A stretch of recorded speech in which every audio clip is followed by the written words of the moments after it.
going to go viral on some left-wing YouTube site. I just know that. Hey, by the way, welcome to the celebration of cheesehead domination. I mean, Ryan Spriggs, Scott Walker, Ron Johnson, Paul Ryan, Aaron Rodgers. It's just been a great year for Wisconsin for a while.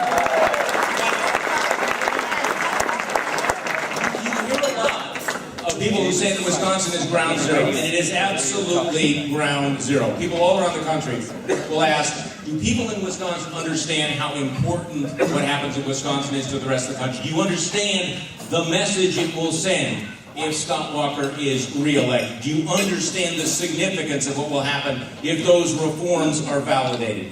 Do you understand the significance of what it will mean if, in fact, the politicians who make the tough decisions, who actually want to fix problems, are punished at the polls? And I think the answer is yes. We do understand that we are ground zero. And I believe that we're ready. Are we ready for this year? Yeah. Having said that, it's interesting that with everybody who writes about Wisconsin, they don't really understand Wisconsin. And we saw that this week. Remember when the president came to Milwaukee, and he landed at what the White House called Miller Field? Yeah, he's not out of touch or anything. And the governor of the state of Wisconsin, Scott Walker, graciously appeared and greeted the president of the United States and presented him with a Brewer jersey. You all heard that story, right? And the national media, the national press corps, couldn't figure out what was that all about. Why would this conservative Republican, why would he show up? Why would he give a gift to the President of the United States? I mean, they're opposite politically. And Governor Walker said, I'm surprised by that. In fact, he emailed me that night and he said, I'm amazed because this is who we are in Wisconsin. This is what we do. Up until now, we recognize that even though we are politically different, that we respect the office, we respect the process, we are nice people. And I think he's right about that people don't fully understand what the culture of Wisconsin has been in the past. Now, as you know, Governor Walker presented the president with a Brewer jersey. Obama won. What he didn't mention was the one represents the number of terms Obama's going to serve.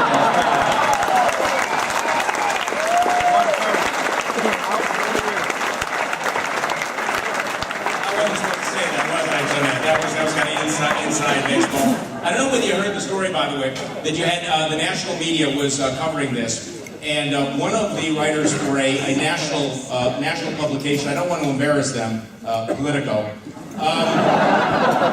read the story about how there was a huge union banner showing the opposition to what was happening in Wisconsin, and there was this big union banner that was hanging in Masterlock with pictures of workers and the name of the local. Wisconsin, he wrote this, Wisconsin Local 1848.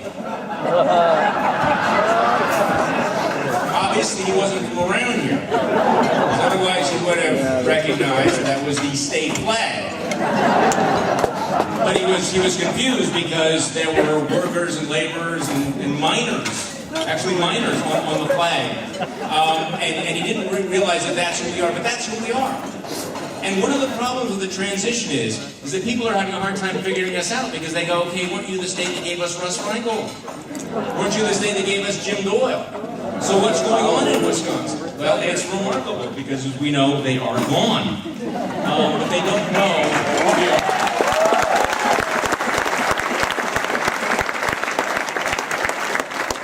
If you are ever tempted to be depressed, if you're ever tempted to be downhearted, I just want you to reflect that it was not that long ago that Jim Doyle sat in the governor's chair and that Russ Feingold pontificated from Washington. And if I could only ask for one thing, Franks and Brad, is that if you ask me back next year, I get to introduce 2 Republican United States senators. Our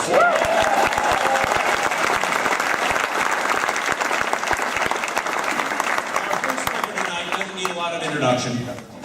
Paul Ryan, Chairman of the House Budget Committee. Do you know how famous Paul Ryan is?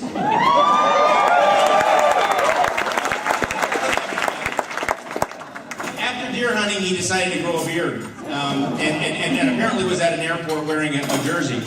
And he was so famous that somebody came up to him and said, "Are you Aaron Rodgers?"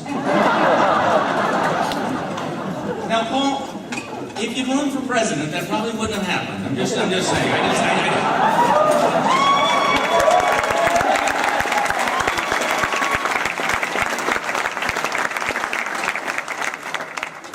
I just want you to think about two words here tonight.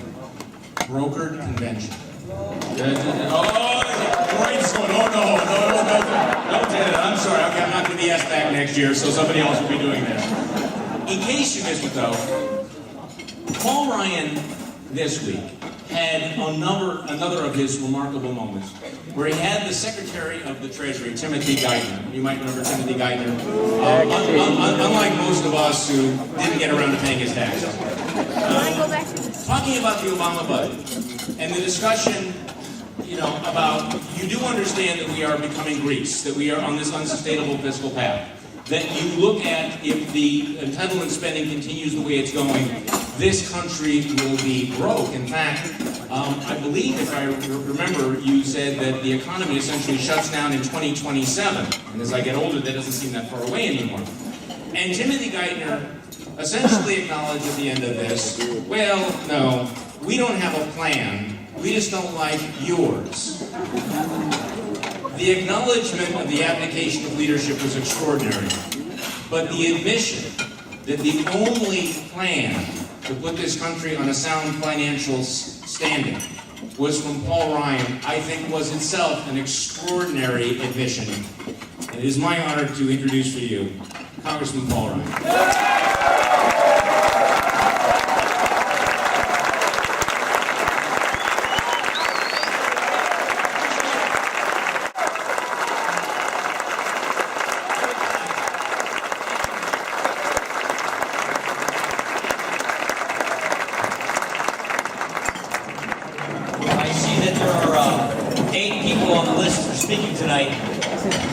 So I'll do my best to keep it to no more than 45 minutes.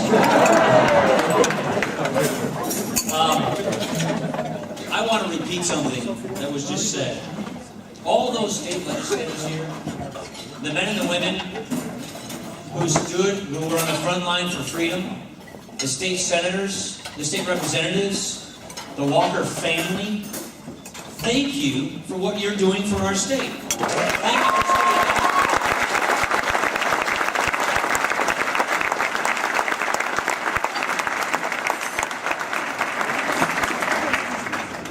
the president gave us his budget this week. It's not real good. We have this thing called the debt. It's pretty big. It's so big that it's bigger than our entire economy. It's so big that it's as big as all these European countries that are in what we call a debt crisis. And the president gave us a budget this week that increases spending. I mean, you can't make this stuff up. A net spending increase. Pretty sure where all these accounting gimmicks and all the budget tricks, their answer is this. Well, we're spending all this extra money, $1.5 trillion, but we're raising taxes by $1.9 trillion, so we have some deficit reduction. The president's given us every year of his office, $1 trillion deficit. And now he's come up and mustered the courage to take more money from you, from this country, so that he can reduce the deficit by about $40 million every year on average. We need a new presidency.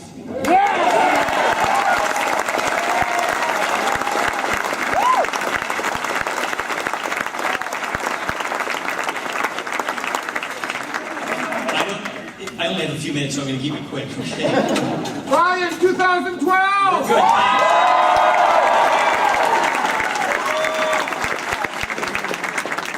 It's not just that he's giving us this debt crisis. It's not just that he's ducking responsibility. That he's literally abdicating leadership. It's not just that he sees this wall of debt that's going to threaten our economy and our children's future. It's not the things that he didn't do, like tackling this problem, but it's also the things that he is doing. And I simply want to ask you this question.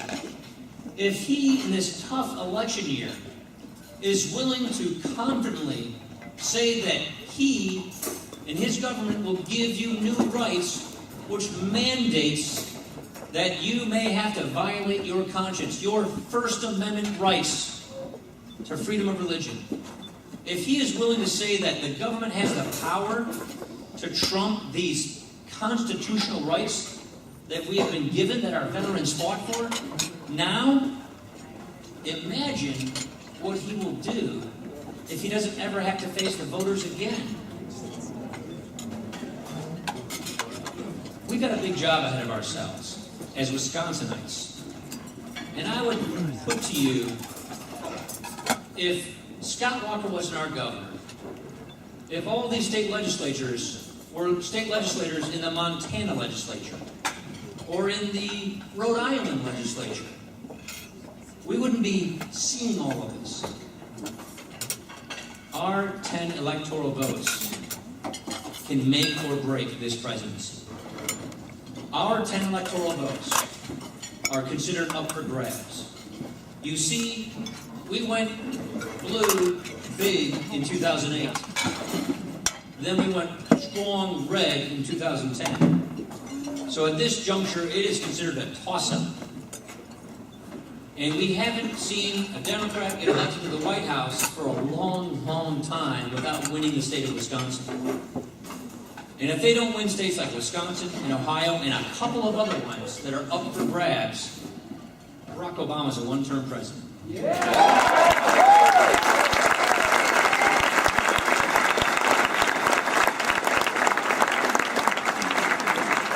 So we have a unique position. The rest of the country's looking to us because they see courage. I get this all the time in Washington. What is it with you people in Wisconsin? You know, you're taking on these issues, these challenges. And so we owe these men and women who are fighting for courage, when's the last time you looked at the television and you stopped yelling at a politician who didn't do what he said he would do, right? We don't do that anymore in Wisconsin because we have people of conviction. We don't have beers, we have doers. We don't have career people, we have cause people. And so this is the year where we turn the corner the right way or the wrong way. Not just for Wisconsin, but for America. And this isn't really as much an ideological thing, it's a mathematical thing. If we stay on the path we are on, there's just no two ways about it. We will become a welfare state. A European kind of cradle-grave welfare state. Where we turn this safety net, which was designed to get people back on their feet, into lives of self-sufficiency, upward mobility, to realize the American dream. We will turn that safety net into a hammock that lulls people into complacency and independency. It drains our state, our country, of the greatness of this country, that we can do what we want with our lives, that the Creator gave us our rights. They don't come from government, they come naturally before government, from nature and nature's God. That's the words in the Declaration of Independence. So this very idea, the American idea, that's at stake. Because we have someone with a very different philosophy. One we're quite familiar with here in Wisconsin. We had the Progressive Party started here, after all. And that philosophy is either going to win or lose. The American idea is on the ballot here in Wisconsin. And Wisconsinites have a unique opportunity to reclaim that American idea by putting this country back on the right path. And we, as elected officials, owe you that choice. We owe you a bold agenda. We owe you specifics, solutions, by reapplying our founding principles to the problems of the day so that we, our country, can decide what we want America to be. You want that opportunity society, the American idea, or the Obama welfare state with a debt crisis? This choice is as simple as it ever gets. And the great thing we have here in Wisconsin is we have a unique opportunity to make sure that the right choice is made. Let's go make that choice this year. Let's make this the year. Thank you, everybody.